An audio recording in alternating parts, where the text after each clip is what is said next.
He was shocked to discover that the fake university he created on a whim had somehow attracted hundreds of students. For Bartleby, this wasn't just a sudden disaster, it was a test of his morals. These students had paid a total of millions in tuition. Faced with that huge sum of money, his friends suggested he take the cash and disappear. But Bartleby couldn't bring himself to do it. His conscience wouldn't let him, so he decided to call a meeting and tell the students the truth. But just as he was about to come clean, one student stood up, visibly emotional. When I got accepted here, it was the first time my parents ever said they were proud of me. That one sentence hit everyone in the room like a wave, including Bartleby. Moved by the moment, he changed his mind. What was supposed to be a goodbye turned into an impassioned speech. He told the students that everyone deserves a chance at education. Everyone deserves a shot at chasing their dreams. We say yes to your hopes. We say yes to your dreams.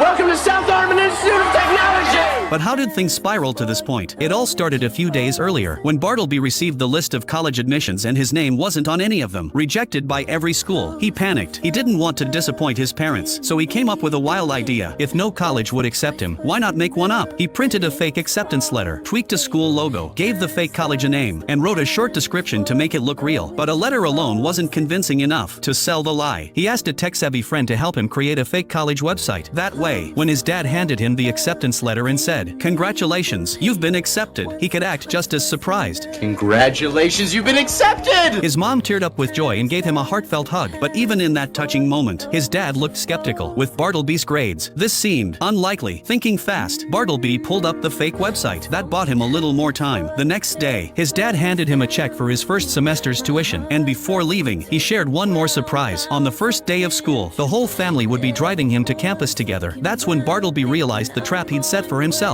There was no school, but soon, his family would find out the truth. Desperate, he gathered his friends to figure out a plan. They needed a place that could pass as a college at least for one day. After some searching, they found an old, abandoned hospital. It was run down, dusty, and falling apart, but Bartleby saw potential. They all did, so they got to work. They tore down the fences, cleaned every room, and fixed whatever they could. After days of non-stop effort, the South Armand Institute of Technology finally looked like a real school. But they weren't done yet. They needed a president. Bartleby's dad was serious about education. He'd definitely want to meet the head of the school. That's when Bartleby's friend Glenn had an idea. His uncle used to be a respected professor at nearby Harmon College but was fired for being a little too unconventional. Now he worked in a clothing store, just scraping by. Bartleby asked him to play the role of president. Surprisingly, he said yes without hesitation. They also brought in volunteers to act as students.